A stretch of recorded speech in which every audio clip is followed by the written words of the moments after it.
Buenas a mis queridísimos estudiantes de quinto de secundaria. Sean cordialmente bienvenidos a este nuevo año escolar y a su clase de literatura.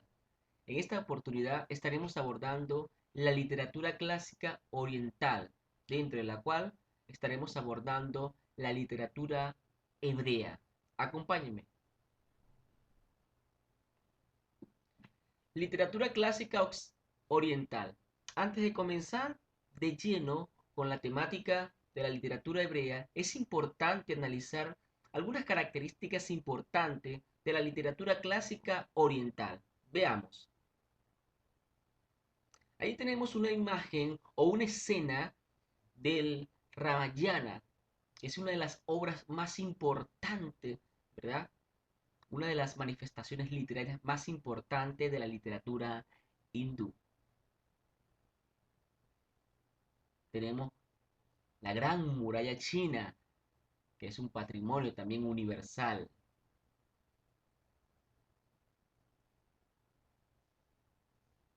El mural egipcio, que representa el faraón y el dios Osiris. Esta imagen es símbolo de la literatura egipcia.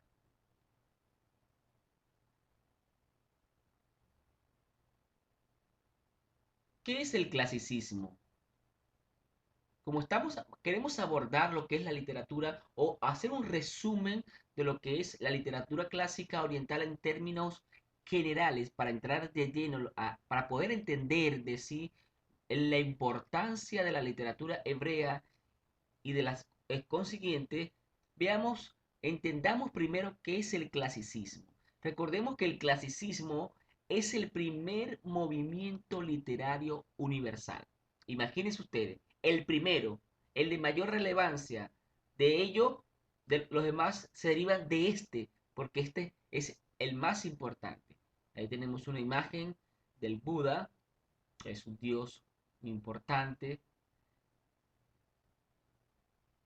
Este movimiento literario universal está formado por la literatura que sirve de modelo para las posteriores o para los posteriores movimientos o corrientes literarias. Quiere decir que toda la literatura que se dieron en este clasicismo sirvieron de modelo, de base, fueron el fundamento, ¿verdad? Para las posteriores o para los posteriores movimientos literarios que se dieron después y se desarrolló desde el siglo IX antes de Cristo hasta el siglo VII después de Cristo. Entre las culturas orientales de la literatura del clasicismo más importantes o más representativas tenemos por supuesto la china, la india y la hebrea. Por su antigüedad representan, digamos, la más importante, ¿no? Por su carácter cultural y su legado cultural que han dejado a lo largo de la historia. ¿Qué caracterizó a la literatura antigua? Importante pregunta. Ahí tenemos una imagen de Moisés liberando al pueblo, ¿verdad? De la esclavitud del faraón, el pueblo egipcio. La literatura antigua era netamente moralista. ¿Qué significa? Que tenía un fin didáctico, es decir, buscaba de alguna u otra forma enseñar, dejar una reflexión. De allí que la mayoría de sus libros, de sus manifestaciones literarias, tenían un carácter didáctico que buscaban enseñar a la población, ¿verdad? A través de enseñanza, de historia, ¿verdad? Que buscaran de alguna otra forma confrontar al pueblo, ¿verdad? Para que rectificara de sus errores, ¿no? Y buscara ser cada día mejor. Es decir, la mayoría de sus obras literarias tenían ese carácter, ¿no? También presenta un estilo exuberante, simbólico y místico por la cantidad de dioses y figuras que se presentan en esta literatura antigua. Otra característica importante es que mostraba un gran despliegue de fantasía en sus relatos, de fantasía desde el punto de vista científico, si así lo podemos ver, ¿no? Ya que en el caso de la hebrea se basa en la fe, netamente, ¿no?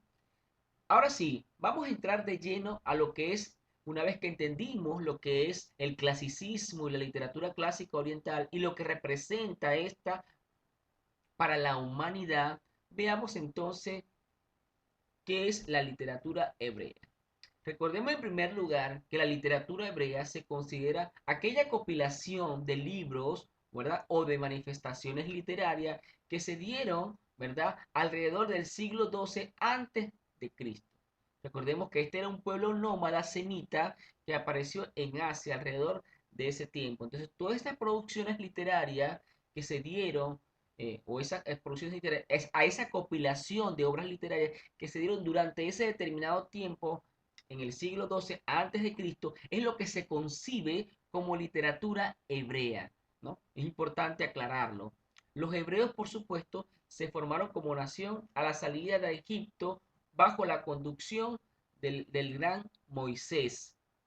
El gran Moisés que no pudo entrar, de hecho, a la tierra prometida, pero fue el que condujo al pueblo de egipcio, lo liberó de la esclavitud del faraón y que posteriormente le dio el legado, le dio el paso al gran Josué, que sí tuvo el privilegio de, por supuesto, entrar a la tierra prometida.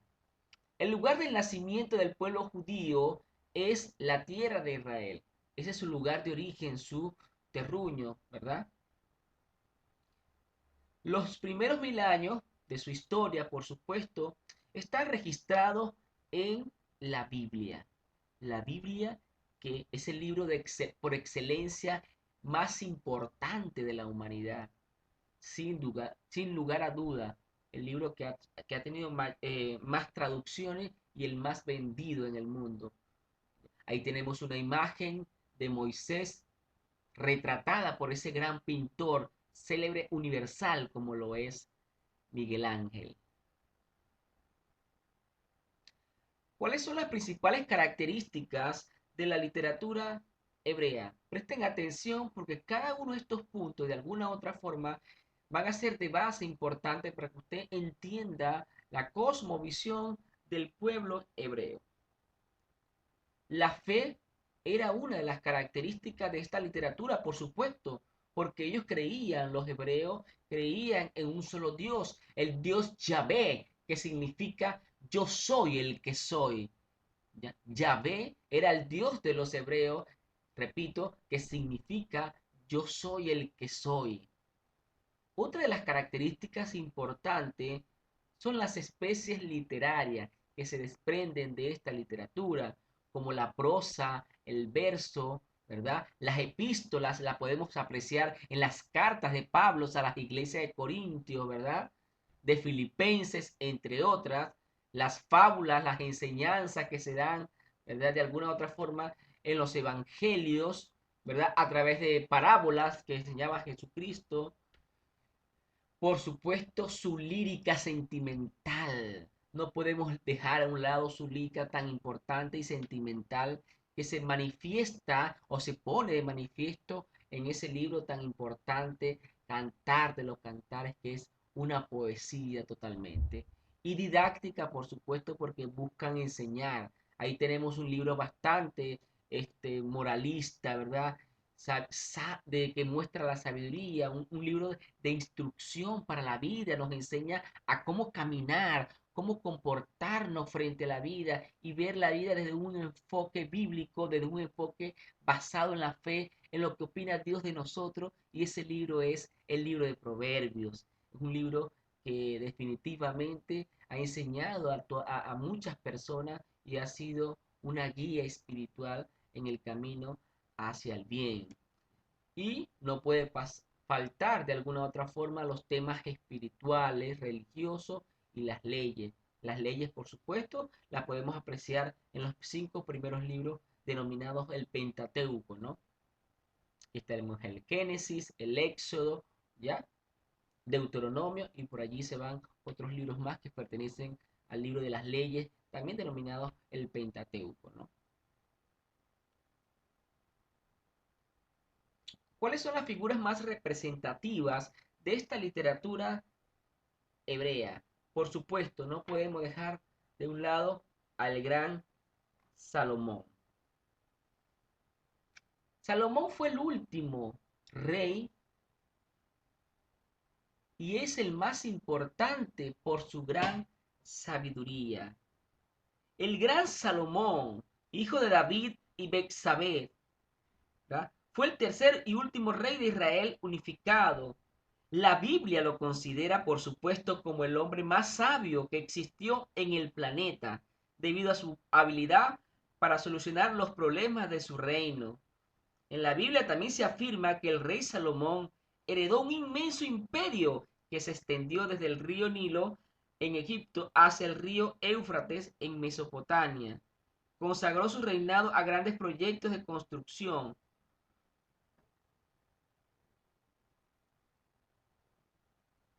Uno de ellos, por supuesto, el legendario templo de Jerusalén, el cual contenía el arca de la alianza con las tablas de la ley que Yahvé entregó a Moisés. Otras importantes obras arquitectónicas de Salomón fueron las murallas de Jerusalén y las ciudades almacén. Entre las obras más importantes de este gran célebre, ¿verdad? Representante de la literatura hebrea, una persona sabia que lo único que le pidió a Dios fue sabiduría, ¿verdad? Salomón tuvo ese privilegio, ¿verdad? Con Dios, ¿verdad? De Dios le dijo, dime lo que quieres y te lo daré. Y él solamente le dijo, solo quiero sabiduría para poder guiar a este pueblo. Quizás si nos hubiese tocado a nosotros, que Dios nos diera esa oportunidad de pedirnos algo, hubiésemos pedido cualquier cosa material. Pero Salomón solo pidió sabiduría porque él quería, amaba al pueblo y solamente quería dirigirlo por el buen camino. Por eso que fue el hombre y se considera, ¿verdad? Uno de los hombres que tiene el corazón semejante al de Dios. Tenemos que dentro de sus obras, por supuesto, el Cantar de los Cantares, que consta de 8 capítulos y una serie de canciones de carácter festivo, ¿verdad? Eclesiastés y, por supuesto, el libro de los Proverbios se consideran las obras más importantes, ¿verdad? De este gran célebre escritor de la Biblia, ¿verdad? Un célebre representante, ¿verdad? De alguna u otra forma, de las figuras más importantes que han pasado a lo largo de la Biblia. Luego tenemos a David, que fue el sucesor de Saúl durante 40 años. Es considerado objeto sagrado para el pueblo, el gran David. Luego, por supuesto, le sucedió el Saúl, quien fue el primer rey. Pasó su reinado agobiado. De los tres, es el de menor importancia. Dentro de las manifestaciones literarias, por supuesto, tenemos más antigua de la literatura hebrea, son los libros sagrados que forman parte de la Biblia. Para nada es un secreto que este, los dos libros más sagrados para la literatura hebrea lo conforman la Biblia y por supuesto la Torá. La Torá. Sin embargo, la Biblia es el más importante, es la manifestación literaria más importante y su compilación de libros representan sus manifestaciones literarias de mayor relevancia, ¿no? Tenemos el Antiguo Testamento, los cuales fueron redactados entre los siglos XV hasta el 2 antes de Cristo, junto con los libros del Nuevo Testamento. Veamos. Aquí tenemos la Biblia que se divide en dos partes, ¿verdad? El Pentateuco, por supuesto, el Antiguo Testamento, perdón, y el Nuevo Testamento. Dentro del Antiguo Testamento tenemos el Pentateuco, que por supuesto son los cinco primeros libros de la Biblia, que inician desde el Génesis y luego sigue entre el Éxodo, el Deuteronomio y los consiguientes, y los libros históricos, los proféticos, de ahí entra Isaías, los morales que buscan enseñar, ahí tenemos por supuesto el libro de Proverbios, y poéticos no podía faltar el libro Cantar de los Cantares. Luego tenemos dentro del Nuevo Testamento, por supuesto, los evangelios que nos enseñan o relatan la vida de Jesús desde la perspectiva de Lucas, Juan, Mateo, entre otros. Luego tenemos los hechos de los apóstoles, donde se da esta llegada del Espíritu Santo que había sido anunciada por Jesucristo a sus discípulos, ¿verdad? A través de esa predicación magistral que dio Pedro en aquella reunión, ¿verdad? Luego tenemos las epístolas, que son las cartas que escribió Pablo a las iglesias de Corintio, ¿verdad? De Filipenses, entre otras. Las epístolas católicas, que son también cartas, y por supuesto el libro del Apocalipsis, que es el libro también llamado de la revelación, donde Dios muestra lo que ha de pasar en la humanidad. No me queda más nada que darle las gracias a mis queridísimos estudiantes de quinto de secundaria. Para mí siempre será un placer, un honor guiarlos en este camino hacia el aprendizaje. Siempre recuerden que hemos nacido para triunfar y el éxito depende de cada uno de nosotros. Chao, chao, se les quiere mucho.